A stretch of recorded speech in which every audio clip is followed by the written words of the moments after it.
Assalamualaikum warahmatullahi wabarakatuh. Halo, selamat pagi para peserta MPLS Daring 2020 SMA Negeri 1 Surade.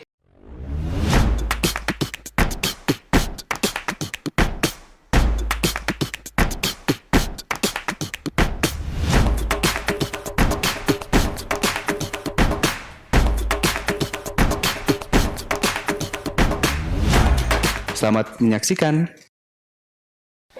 Terima kasih. Bismillahirrahmanirrahim. Assalamualaikum warahmatullahi wabarakatuh. Anak-anakku peserta MPLS 2020-2021 SMA Negeri 1 Surade, saya ucapkan selamat datang, selamat bergabung dengan komunitas SMA Negeri 1 Surade tahun pelajaran 2020-2021. Perkenankan sebelum saya memberikan dan menyampaikan materi berkaitan dengan kegiatan MPLS, izinkan sekedar informasi perkenalan. Saya Haji Jamhari, jabatan SMA di SMA Negeri 1 Surade sebagai Wakasek Kurikulum yang diberikan tugas untuk mengatur sistem pembelajaran di SMA Negeri 1 Surade.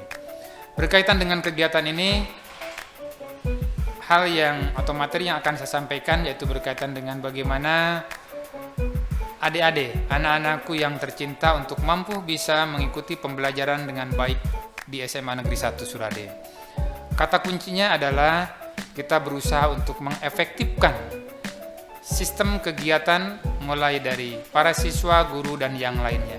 Dan hal yang paling penting, bagaimana untuk menciptakan belajar yang efektif itu. Makanya dalam kesempatan ini saya akan menyampaikan berbagai cara model belajar efektif supaya kita bisa mengikuti pembelajaran di SMA Negeri 1 Surade dengan lancar, baik, dan sukses. Sebelum melangkah lebih jauh juga, proses pembelajaran di SMA Negeri 1 Surade itu mengacu dan berorientasi kepada visi dan misi sekolah. Dan perlu saya ingatkan juga, visi misi SMA 1 Surade adalah terwujudnya warga sekolah yang santun, agamis, inovatif, dan nalar. Bicara santun itu bicara satu kondisi kepribadian yang mampu menunjukkan sikap, pranata kehidupan, perilaku yang baik dari ucapan, sikap, tingkah laku sesuai dengan tatanan nilai kebudayaan yang berbasis agama Islam dan berbudaya daerah. Santun dalam artian bisa dari mulai penampilan sampai kepada sikap dan perilaku. Yang kedua juga, pembelajaran di SMA 1 Surade berorientasi pada nilai-nilai agama. Sebab tidak mustahil era digital dan era informasi yang mungkin di satu sisi kurang mendapat dukungan dari nilai-nilai agama akan berdampak juga terhadap proses pembentukan akhlak atau para pelajar di SMA Negeri 1 Surade.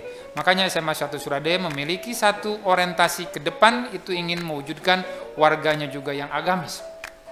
Yang ketiga, di samping santun agamis, SMA Negeri 1 Surade juga merupakan salah satu lembaga yang ingin menciptakan seluruh warganya untuk memiliki kemampuan berpikir inovatif. Inovatif berarti kita berusaha untuk mencari dan menemukan segala sesuatu yang baru, sehingga tidak lagi dinamis dan monoton dalam kehidupan. Termasuk juga cara berpikir anak-anak tidak didasarkan pada satu kondisi yang ingin selamanya berada di dalam zona aman. Kalau bisa ingin maju, mari keluar. Mari kita bentuk dunia. Dan bukan kita dipengaruhi atau dibentuk oleh dunia. Kemudian yang berikutnya ada nalar, N. Nalar bukan berarti kita hafalan, tapi nalar ini adalah kemampuan berpikir yang benar. Artinya sistem berpikir anak-anak SMA 1 Surade harus berdasar pada cara, metode, mindset yang benar. Jangan dipengaruhi oleh nilai-nilai yang kontraproduktif. Artinya di satu sisi mereka ingin cerdas, tapi di sisi lain mereka sering menggunakan narkoba dan yang lainnya. Ya, karena ini adalah virus yang bisa menggerogoti cara berpikir, kemampuan berpikir anak didik kita ke depan. Dan terakhir, santun agamis inovatif nalar akan lebih lengkap apabila seluruh komponen stakeholder yang ada di SMA Negeri 1 Surade ini memiliki kemampuan bekerja sama yang baik, dalam arti sederhana itu adalah solid. Insya Allah suatu saat SMA Negeri 1 Surade akan menjelma sebagai satu lembaga yang bisa menjadi kebanggaan untuk semua, khususnya warga SMA Negeri 1 Surade. Kemudian ketika kita semua memiliki konsep persepsi yang sama dalam mengikuti kegiatan pembelajaran, nanti harapan yang diwujudkan iklim yang tumbuh di SMA Negeri 1 Surade ini adalah dorongan dan kemampuan untuk berprestasi di seluruh aspek kehidupan dari warganya. Mulai terutama misalkan para generasi muda sekarang ini diharapkan untuk menjadi generasi emas ke depan. Generasi yang mampu mengalami, menetapkan, bahkan di satu sisi memiliki kemampuan untuk menata, mengembangkan, dan menaklukkan zaman. Namun ingat, sebelum kita mampu menaklukkan zaman, menaklukkan dunia, taklukkanlah diri sendiri. Bagaimana? Berarti kita belajar dengan baik. Makanya di kesempatan ini, saya diberikan kesempatan untuk memberikan materi berkaitan dengan bagaimana cara belajar. Hakikat dalam belajar itu bukan berarti bahwa kita ingin pinter, sebab pada hakikatnya semua sudah memiliki kemampuan untuk bisa berkembang dengan baik. Sering orang bilang di dunia, di sekolah, atau bahkan di dalam kelas, saya sering bilang tidak ada sebenarnya anak yang bodoh. Ya, soal waktu dan kesempatan, dan semua memiliki kelebihan, baik kelebihan di dalam cara berpikir, kelebihan di dalam berorientasi, termasuk bersikap dan bertingkah laku. Makanya dari ini, mari kita untuk menata cara berpikir kita, cara belajar kita agar berhasil guna dengan baik. Nah, apa yang dimaksud dengan belajar efektif? Secara sederhana itu adalah belajar yang mampu memberikan kemampuan. Memberikan kemampuan apa? Untuk memahami, kemampuan memberikan untuk bisa berkembang secara baik, mengembangkan kecerdasan, ketekunan, sehingga nanti akan memberikan perubahan perilaku yang dapat diaplikasikan dalam kehidupan sehari-hari. Harapan yang diinginkan ke depan adalah terwujudnya dan menghasilkan sumber daya manusia yang unggul dan berkualitas sehingga mampu menghadapi tantangan zaman. Ya. Bagaimana cara belajar yang efektif itu? Seyogyanya ini menjadi bahan perhatian umum karena setiap orang cara pandangnya agak berbeda. Tapi kita tidak bisa mengatakan bahwa inilah yang paling. Dari beberapa referensi yang akan saya sampaikan bagaimana belajar yang efektif, ada yang mengatakan 10 cara, 20 cara, 50 cara atau 100 cara belajar dengan efektif. Ya. Dalam kesempatan ini mungkin hanya ada beberapa atau hal-hal yang bisa disampaikan. Boleh misalkan bisa dilihat di dalam layar, ya. Boleh nanti dilihat bahwa belajar efektif itu yang akan ditampilkan karena waktunya mungkin nanti terbatas juga. Di sini ada bagaimana cara belajar yang efektif. Boleh lihat nanti dilihat itu ada 10 cara belajar yang efektif yang akan dibahas di kesempatan ini. Ya. Tapi banyak juga yang bahkan ada 30. Nantilah yang lainnya akan dibahas pada waktu dan kesempatan yang lain.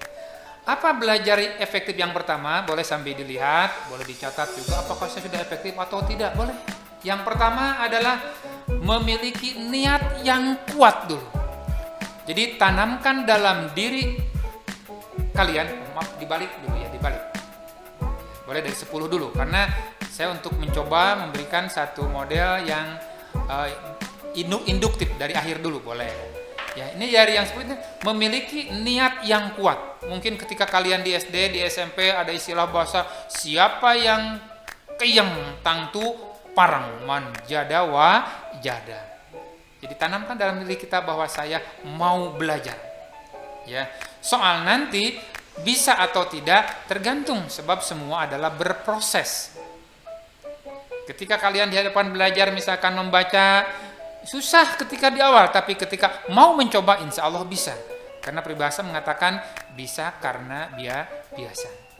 Yang kedua, ya, supaya ketika kita memulai pembelajaran itu tidak langsung garuk-garuk kepala, tiba-tiba langsung tidur atau jadi malas. Tolong belajar itu mulai dari hari yang mudah dulu, yang sederhana dulu. Di sekolah saja kalian kan belajar mulai dari kelas 1, kelas 2, kelas 3, sampai di SMA mungkin nanti kelas 12. Itu menunjukkan satu rentetan yang artinya bahwa belajar itu mulai dari yang kecil dulu, yang sederhana dulu. Jangan dulu berpikir tentang planet sebelum kita berpikir tentang desa, kabupaten, dunia, negara dan yang lainnya. Ya, jangan dulu berpikir terhadap hal-hal yang gaib, yang abstrak. Mari kita belajar dari yang konkret-konkret dulu yang bisa dilihat. Sebab kalian tidak akan bisa membayangkan seperti apa indah dan ramainya kota New York kalau kalian tidak melihat kota New York. Makanya yang bisa dilihat saja dulu. Makanya belajar mulai dari yang sederhana kepada yang rumit atau yang mudah kepada yang susah. Yang berikutnya ada belajar itu kita harus fokus, bukan berarti harus diam. Fokus artinya mengarahkan seluruh kemampuan kita, baik fisik maupun psikis. Ya kalau memang kita susah membagi perhatian, tolong matanya juga fokus. Pikirannya juga fokus, telinganya juga fokus, agar ibarat kita menuangkan air ke dalam gelas, supaya gelas itu penuh terisi dengan air, maka tolong siapkan dulu gelas supaya pas nanti begitu dari teko air akan dimasukkan ke dalam gelas. Kemudian kalau gelasnya memang misalkan terbalik, balikan dulu. Makanya fokus berarti. Jadi kalau kita tidak bisa berpikir fokus, tolong mata pandangan juga difokuskan. Perhatian juga difokuskan, termasuk juga mungkin tangan dan yang lainnya. Ya. Yang berikutnya, ya, bahwa belajar yang efektif itu harus conditioning, mampu mengkondisikan. Artinya ketika kalian biasa belajar itu di keningan, tolong jangan belajar di tempat-tempat yang ribut. Kalau kalian belajar itu memang misalkan senangnya di rumah itu sambil makan cemilan, silahkan. Jadi kondisi yang sesuai dengan kesiapan kamu untuk melakukan aktivitas pembelajaran. Silahkan boleh dilakukan. Ya. Yang berikutnya, kita belajar menanamkan sikap jujur terhadap diri sendiri. Seperti apa? Ingat, ya bahasa sederhananya kalau kita mengatakan tidak tahu, bilang tidak tahu. Kalau kita bilang tahu, beranikan bahwa kita tahu. Sebab guru tidak akan mampu melihat ketahuan dan ketidaktahuan kamu ketika itu tidak muncul. Ya. Apalagi misalkan ketika guru ingin melihat apakah anak ini cerdas atau tidak, KKM-nya tercapai atau tidak, itu biasanya lewat tes. Berarti tes harian atau ulangan harian, tes tengah semester atau disebut penilaian tengah semester dan akhir semester, itu juga guru akan bisa menilai kemampuan dan keberhasilan kamu kalau kamu mengikuti ulangan atau tesnya itu juga dengan jujur. Insya Allah bisa. Jangan dibohongi, oh nilai 10 padahal kamu nyontek, wah ini agak susah. Tidak akan efektif nanti, nilai 10 tidak akan berdaya guna. Yang berikutnya misalkan dalam belajar, boleh ketika di kelas ataupun ketika di rumah kalau ada orang yang mendampingi kita, bisa orang tua, bisa kakak, bisa yang lainnya, tolong jangan malu untuk bertanya. Jadi bodoh alam itu bukan orang yang bodoh, bukan. Jadi sikap yang mampu menunjukkan ketahuan dan ketidaktahuan kita, sehingga ketika kita tahu, tolong sampaikan tahu, dan ketika tidak tahu, mari kita bertanya. Ya, insya Allah ketika kita mampu menunjukkan sikap seperti itu, kalian akan menjadi generasi yang mampu menguasai zaman. Jadi jangan malu bertanya sesat di jalan. Akhirnya kita tersesat, terjerembab pada satu kondisi yang mungkin itu adalah bukan hal yang baik bagi kita. Yang berikutnya, ingat segala sesuatu akan berhasil. Cara belajar yang berikutnya adalah tolong kita harus disiplin. Ya, maksudnya disiplin apa? Belajar tidak boleh seenaknya. Karena kalau belajar seenaknya nanti ujung-ujungnya orang lainnya harus mengikuti kita. Ketika kita belajar harus guru mengikuti, Pak saya mah kan begini, Pak saya mah tidak biasa menulis, Pak saya mah tidak biasa membaca, Pak saya mah tidak biasa nonton, atau sebaliknya. Maka dijamin masa depan kamu akan terhambat dengan kondisi kamu yang terlalu egois. Makanya belajar tolong taklukkan dengan guru yang ada di SMA Negeri 1 Surade nanti. Ada 1 sampai sekian, kamu harus mampu mengikutinya dengan baik. Soal akhir apakah akan yang dijadikan idola itu siapa, itu kembali kepada kita setelah kita membuat referensi. Waduh, nanti kalau saya ingin menjadi guru, ingin seperti ibu ini. sudah cantik, pandai, dan juga penyayang. Ada juga ingin seperti bapak ini, sudah ramah, baik, dan dia mengayomi. Itu kan idola kita, boleh kita untuk menentukan. Ya, caranya makanya harus disiplin. Ya bahasa bapak itu mungkin mau tidak mau kalau bisa kita berusaha untuk mengikuti yang ada. Yang berikutnya, cara belajar efektif yang berikutnya adalah kita harus membuat schedule. Schedule itu adalah jadwal. Mengapa jangan sampai misalkan ada beberapa dulu ada teman-teman ataupun mungkin juga ada di kelas, wah belajar mah nanti aja ketika mau ujian, oh belajar mah nanti aja ketika mau ulangan, tumpuk aja sekarang mah kita lakukan yang tolong, kemampuan otak kita, pikiran kita, memori kita itu dibatasi dengan kemampuan yang mungkin di satu sisi ada bahasa lelah, ada bahasa tidak siap, makanya harus direncanakan. Artinya minimal ketika hari ini kalian sudah belajar mata pelajaran PAI atau misalkan PPKN atau bahasa Indonesia pas di rumah, minimal diingat kembali dibuka. Jangan sampai misalkan, ya mudah-mudahan apa yang disampaikan di sekolah itu bisa dikuasai ulang di rumah. Ya, berikutnya besok terus. Jadi jangan sampai misalkan numpuk. Kalau bahasa teman Bapak dulu istilah SKS, sistem kebut semalam, saputing numpuk buku itu. Sehingga akhirnya bukan masuk malah teler ketika belajar itu, ngantuk. Ya. Yang berikutnya misalkan kita supaya mudah, karena ketika belajar 2 kali 45 menit di sekolah atau 3 kali 45, oh waktunya lama. Nah, sambil membaca itu biasanya dibuat ikhtisar. Atau kalian membuat catatan kecil, intisari atau hal-hal penting yang dianggap nanti ini menjadi bahan yang perlu dikuasai. Jadi kalau dalam satu buku isinya 100 lembar, bikinlah rangkuman atau ikhtisar sederhana. Oh, buku ini ketika melihat judul sudah tahu memuat materi A, B, C, D. Saya tahu isinya. Walaupun tidak hafal. Itu adalah cara berpikir yang cerdas. Ya. Jadi bukan berarti misalkan buku yang tebalnya 300 lembar, waduh Pak, kudu dibaca semua, enggak. Tolong nanti poin-poin penting ada yang disampaikan sehingga orang lain itu tahu, oh berarti dia menguasai. Dan yang terakhir yang ingin Bapak sampaikan, ingat hidup itu adalah hakikatnya bersama dengan teman. Kalau kalian belajar di rumah atau di sekolah, jadikan teman itu untuk menjadi partner belajar. Makanya istilah kelompok belajar. Belajar kelompok. Kelompok di sini memang batasnya tidak terbatas, bisa dalam satu ruangan, satu kelas, bisa juga dalam kelompok-kelompok misalkan piket kalau di kelas, atau kelompok yang ditunjuk minimal teman sebangku.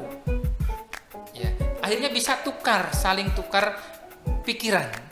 Ketika kita tidak tahu B, maka orang lain yang tahu B silahkan. Ketika yang kita tidak tahu C, silahkan yang tahu C. Orang lain tidak tahu misalkan A, kita tahu A, silahkan sambil mengisi.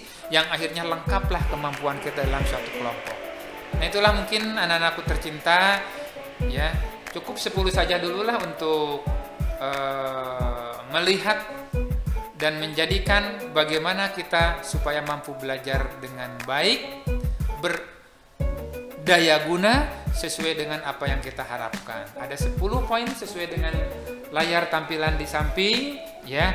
Yang pertama kita niatkan yang kuat, yang kedua mulai dari hal-hal yang mudah atau hal-hal yang sederhana dulu, atau hal-hal yang bisa dilihat. Yang ketiga kita harus fokus. Yang keempat, tolong ciptakan kondisi yang aman yang bisa kita mulai belajar.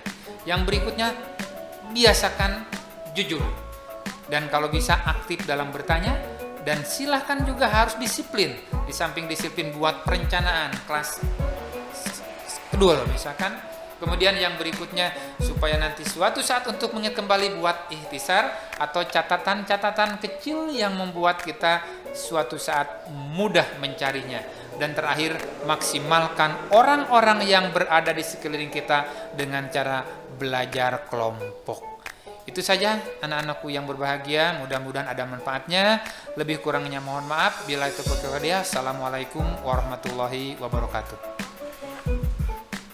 Terima kasih telah mendengarkan materi yang telah disampaikan. Semoga dapat bermanfaat bagi kita semuanya. Dan jangan lupa untuk merangkum setiap materi yang telah disampaikan dan dirangkum dalam buku khusus MPLS Daring 2020 yang nantinya akan dikumpulkan pada hari dan jadwal yang telah ditentukan. Dan pesan dari kami, tetap stay at home, jaga jarak, dan cuci tangan dimanapun Anda berada. Terima kasih.